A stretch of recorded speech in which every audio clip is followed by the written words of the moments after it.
ಕೊಡಬೇಕು ನಿಂಗಮ್ಮ. ನೀ ದಾನವನ್ನು ಕೊಡದೆ ನಿಮ್ಮ ಶಾಪ ಕೊಟ್ಬಿಡ್ತೀವಿ, ಶಾಪಗ್ರಸ್ತ ಆಗ್ತಿ ಅಂದಾಗ ಆ ಬಾಜಿ ಚಾರಿ ಮಾಡಿದೆ ನಿಂಗಮ್ಮ.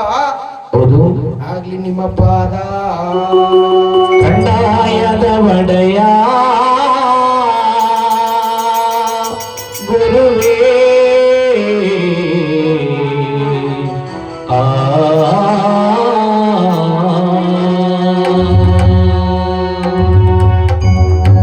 ನೀವು ಕೇಳ್ತಕ್ಕಂತ ದಾನವನ್ನ ಖಂಡಿತವಾಗಿ ಕೊಡ್ತೀವಿ ಬುದ್ಧಿ ಅಂದಾಗ ಕೊಡ್ತೀವಿ ಬುದ್ಧಿ. ಈ ನರಮುಂಡ ಮಕ್ಕಳಿಗೆ ನಾಲ್ಗೆಯಲ್ಲಿ ಮೂಳಿಲ್ಲ ಅಂತ ಹೇಳಿ ಹೀಗೊಂದು ಮಾತಾಡ್ತಿದ್ದಾರೆ, ಸ್ವಲ್ಪದೊಂದು ಮಾತಾಡ್ತಿದ್ದಾರೆ. ಹಸ್ತಾಗ ಶಿವ ಶಿವ ಅಂತಿದ್ದಾರೆ, ಹಸಿರು ಮೇಲೆ ಶಿವನ್ನೇ ಹೋಯ್ತಿದ್ದಾರೆ. ಈ ನರಮುಂಡ ಮಕ್ಕಳನ್ನ ಖಂಡಿತವಾಗಿ ನಂಬಲ್ಲ ನಿಂಗಮ್ಮ. ಈ ತಂದಿರ್ತಕ್ಕಂತ ತಂಬೂರಿಯನ್ನು ನೋಡಿ ನಿಂಗಮ್ಮ, ಹೌದು ಉತ್ಕೊಂಡು ಬಂದಿರ್ತಕ್ಕಂತ ಕಂಡಾಯವನ್ನು ಮುಟ್ಟಿ ಸತ್ಯವನ್ನ ಮಾಡು ನಿಂಗಮ್ಮ ಅಂದಾಗ ಬಾಜಿ ಬಸ್ ಚಾರಿ ಮಾಡಿದೆ ನಿಂಗಮ್ಮ. ಯಾವ ರೀತಿಯಾಗಿ ಸತ್ಯವನ್ನ ಮಾಡ್ತಾವಳ ಅಂತಂದ್ರ, ಪ್ರಾಣವಾದರು ಸರಿ ನನ್ನ ಜೀವವಾದರು ಸರಿ,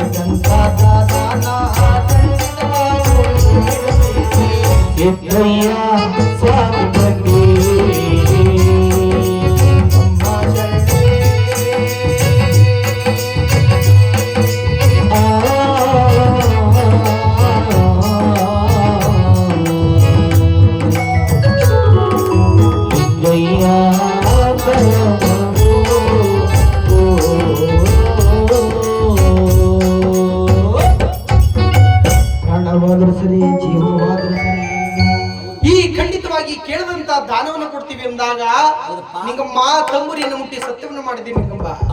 ನಮ್ಮ ಬಾಯಿಂದ ವಿಷಯವನ್ನ ಹೌದು ನಮ್ಮ ಬಾಯಿಂದ ವಿಷಯವನ್ನು ಮರ್ತಬಿಟ್ಟ ಮೇಲೆ ಖಂಡಿತವಾಗಿ ದಾನವನ್ನು ಕೊಡ್ಬೇಕು ನಿಂಗಮ್ಮ, ಇಲ್ಲಾಂದ್ರೆ ಶಾಪ ಕೊಡ್ತೀವಿ, ಶಾಪಗ್ರಸ್ತ ಆಗ್ತಿ ಅಂತ. ಆಗ್ಲಿ ನಿಮ್ಮ ಪಾದ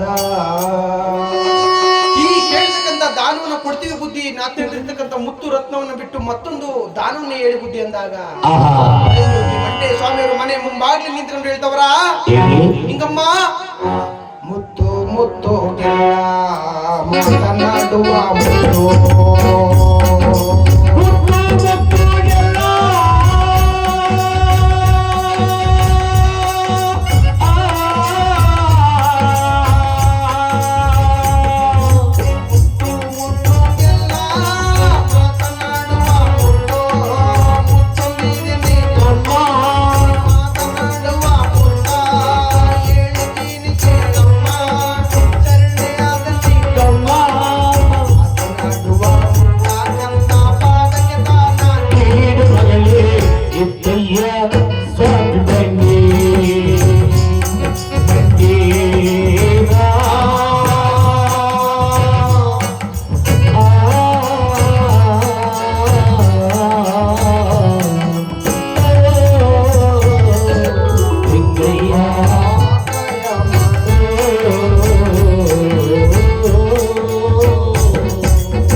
ಮಾತನಾಡುವ ಮುತ್ತು ಮುತ್ತೊಂದಿದೆ ನಿಂಗಮ್ಮ. ಈ ಮನೆ ಒಳಗಡೆ ಮಾತನಾಡುವ ಮುತ್ತೊಂದಿದೆ ನಿಂಗಮ್ಮ. ಮಾತನಾಡುವ ಮುತ್ತನ್ನ ದಾನವಾಗಿ ಕೊಡುವಂದಾಗ ಆ ಬಾಚಿ ಬಸವ ಚಾರಿ ಮಾಡಿದೆ ನಿಂಗಮ್ಮ. ಹೇಳ್ತವಳ ಮಾತನಾಡುವ ಮುತ್ತ ನಾನು ಇನ್ನೂ ಮುನ್ನು ನೋಡಲಿಲ್ಲ ಸ್ವಾಮಿ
ಭಿಕ್ಷೆ ಮಾಡ್ತಕ್ಕಂತ ತಿರ್ಕೊಂಡ ಮಗ ನೀನು ಲೇ ಮಾತಿಗೂ ಮಗನ್ ದಾನ ಕೇಳ್ತಾ ಇದ್ದೆಲ್ಲ.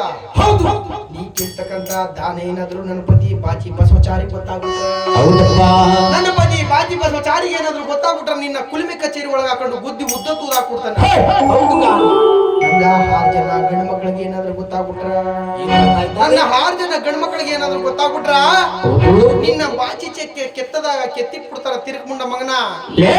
ಭಿಕ್ಷಕ್ ಬಂದ ಬಡ್ಡಿ ಮಗ ಭಿಕ್ಷೆಕಂದು ಹೋಗೋದು ಬಿಟ್ಟು ನೀನು ಇವತ್ತು ಮಗನ್ನ ದಾನ ಕೇಳ್ತಾ ಇದೆಯಲ್ಲ. ಕೇಳ್ಬೋದ ಮುಂಡ ಮಗನ? ಹೌದು ಕಟ್ಟಿ ಬಿಟ್ಟು ಆಚೆ ಕಡೆ ಅಂದಂತ ಸರಣಿ ಅದ ನಿಂಗಮ್ಮ. ಹೌದು ಆ ಮಾತನ್ನ ಕೇಳಿ ಪರಂಜ್ಯೋತಿ ಮಂಟೇಶ್ವರ ಹೇಳ್ತಾವ ನಿಂಗಮ್ಮ, ಹೇಗೆ ಈ ಲಕ್ಷಕರು ನೀವು ಭಿಕ್ಷೆ ಮಾಡ್ತಕ್ಕಂಥವ್ರು ನಾವು ಕಂದ. ಹೌದು ಲಕ್ಷಿಕರು ನೀವು ಭಿಕ್ಷಾ ಮಾಡೋರು ನಾವು.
ನೀವು ಭಿಕ್ಷೆ ಮಾಡ್ತಕ್ಕಂತ ತಿರುಕೊಂಡ ಮಕ್ಕ ನಾವು ಎಷ್ಟು ಹೋದರೂ ನಮಗೆ ಕೋಪವೇ ಇಲ್ಲ ಅಂತ ಹೇಳಿ ಹೌದು ನಾವು ಕೇಳ್ತಕ್ಕಂತ ದಾನವನ್ನ ಖಂಡಿತವಾಗಿ ಕೊಡು ನಿಂಗಮ್ಮ ಅಂದಾಗ ಹೇಳ್ತಾವಳ.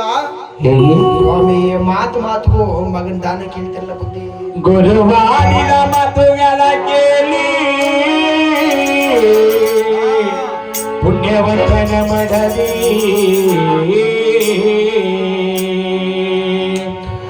ಎಂಥವರ ಕಾಣ